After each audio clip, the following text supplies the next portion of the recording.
So I'm sitting here drinking some Fleming's Red Sour Ale, enjoying the afternoon, minding my own business, and I came across Leona Maguire's golf swing. And as I'm watching this, I'm like, wow, if everybody can do what she does at the top of her swing, you will shallow your motion out 100%, but it is only if you get your hands in this certain position. And during this video, I'm going to show you how I come to the conclusion of this and how you can kind of look at your cause and effect, because that's what all it comes down to, is how do you decide what to change and what is causing what. And this goes along with the trend of shallowing your club to get extra distance to help you swing up on the ball.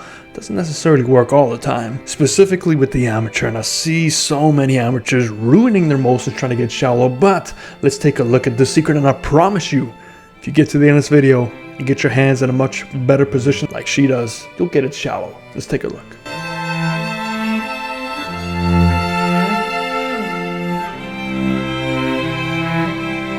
And before we get started with that video, thank you for those on the screen who support this channel. If you wish to support us, membership starts at 99 cents every 30 days, and that helps go to the Heal the Hood children in Cape Flats, South Africa. We also give online lessons. Info is down below.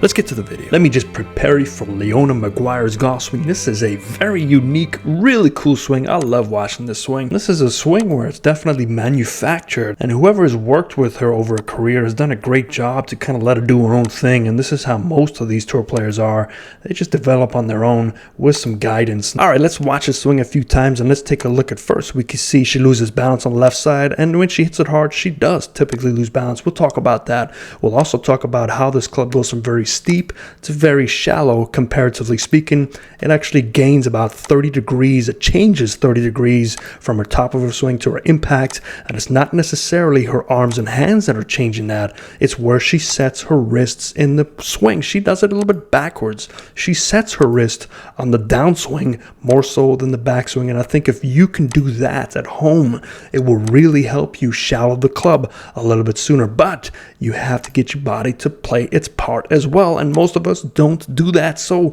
let's break it down even further, so hopefully that all kind of makes a little bit of sense to you. And you'll notice from directly behind, if you look at that club shaft, notice how that shaft gets very vertical and then bottoms out. It's almost got this continuous loop. And if you look at a majority of golfers, specifically really good golfers, the long drive guys and girls, they have this very steep shaft at the top and they shallow it out. It just works a little bit easier because the hands are always in motion. They don't stop and continue their journey. And so we're going to take this club to about midway point. You can see this club head is well on the right side of her arms.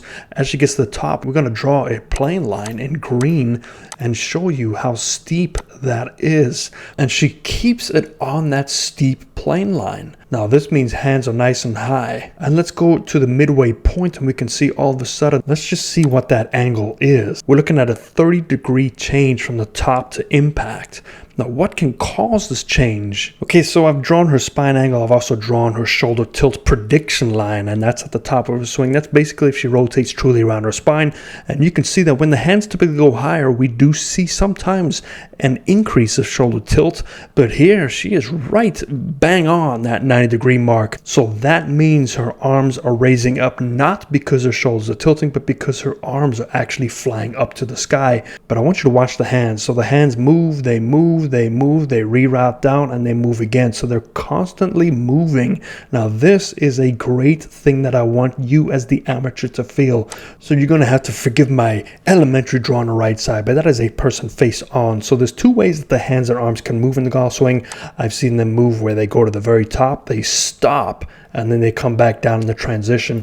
When you see students and golfers that have a loop in their motion, that means the arms are always moving. They never stop. Even at the very top, they come back around and they loop down.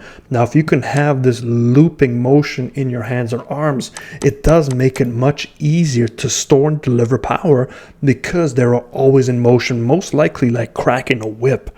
So if you can do that, that will help you store up a bigger angle and you can carry that angle down a little bit further. So let's just track her hands and we're going to take it in a few frames at a time.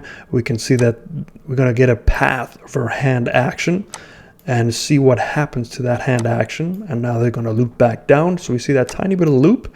So it's really not that big of a loop right? So we see the hands don't loop as much as we would think they do. They still work in a fairly small area here, so we don't have an exaggerated position. So then we have to figure out, okay, so how does that club get to that different position? So there's the club shaft at the top, and as we come on down, we see that club shaft has dropped.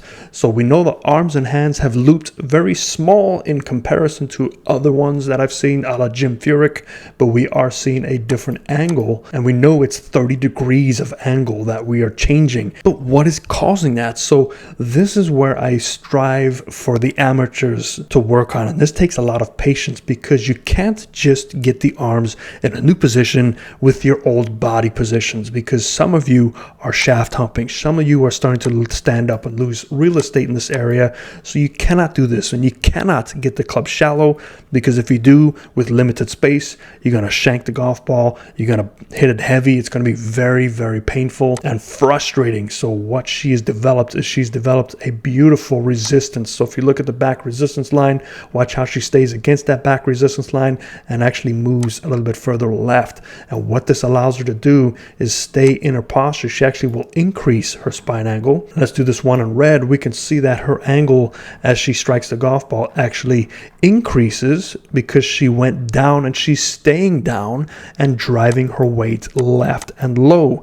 Now when you do that and you are feeling like the angle is increasing down to be shallow, now you have the real estate. Here's the real estate we're talking about. So most of you don't have that real estate to shallow the club. You get trapped and then you're stuck, and then you flip or you just shank the ball because things are moving closer and you always hit the hosel. Now you'll notice that her exit path is going to be much lower. So now all of a sudden look at that angle, and we come on through, it stays on that angle pretty nicely all the way through. But if we go back to the beginning, let's delete these lines. Let's go look at the exit path one more time. And if we go straight to the top, we can see that this club, it's steep, it gets rerouted, boom. And now look where it is. It's pretty close to that exit path. So once she gets that motion, her body's going to stay out the way, create that real estate. She comes through, and now she stays on plane. So this is why when she finishes, she falls left. You can see her upper body clearing over to the left side now. A lot of the weight's on her left heel, toes sticking up in the air. And when she hits it hard, we see her lose her balance and she falls over. So through all that diagnosis, we know that her spine angle stays neutral. Her shoulder tilt doesn't get affected much. Her hand path is not as obvious as you would think. It doesn't reroute much, but let's just look at where it does get affected, which is her wrist hinge and where she sets it. Right as the club is parallel to the ground, we see a slight wrist angle increasing, and watch the wrist angle. It's going to stay about the same. It stays about the same till she gets that full turn. She still has that same wrist angle, where most of us have already started to pull that wrist back, which will then shallow our club immediately. And she keeps that same wrist angle. Right to about here, she starts to increase it, but it's not as much as you would think because of this very deep turn in her shoulders. Now when she transitions, she's made that full turn. Now watch the wrists. The wrists will now get, boom, that's where they hinge. So now they've increased their hinge. So the wrists are setting even more as she comes down, which will pull the club down and also pull the club closer, which now you see this is going to be on a new path heading this way. So as we come on through, we can see, watch that club head, it is on that new path, because now look at the amount of wrist angle she has. On the downswing, we see an exaggerated wrist hinge as opposed to the backswing. So she is actually increases her wrist hinge on the downswing. So there's that wrist hinge. Let's take a look at a few more frames. As she gets close to the golf ball, she's not releasing any more wrist hinge. She's just basically turning through. Even when she strikes the golf ball, she still has some of that right wrist hinge as she strikes the ball. And even past impact, look at the right wrist hinge. It is not flipped over because she's doing a great job of diving down and rotating with the body. So I want you to give that a try the next time you go to the range. Try to delay wrist hinging until the downswing. Try to increase your wrist on the way down. This will help you transfer the energy a little bit more efficiently, and by increasing the lag as you go into your transition, this will shallow out your swing without affecting your path of your hands, so we don't have that exaggerated drop like I see many of the amateurs on the range doing, causing some big issues and frustrations. Hope that helps you. I'll see you next time. Fairways and greens.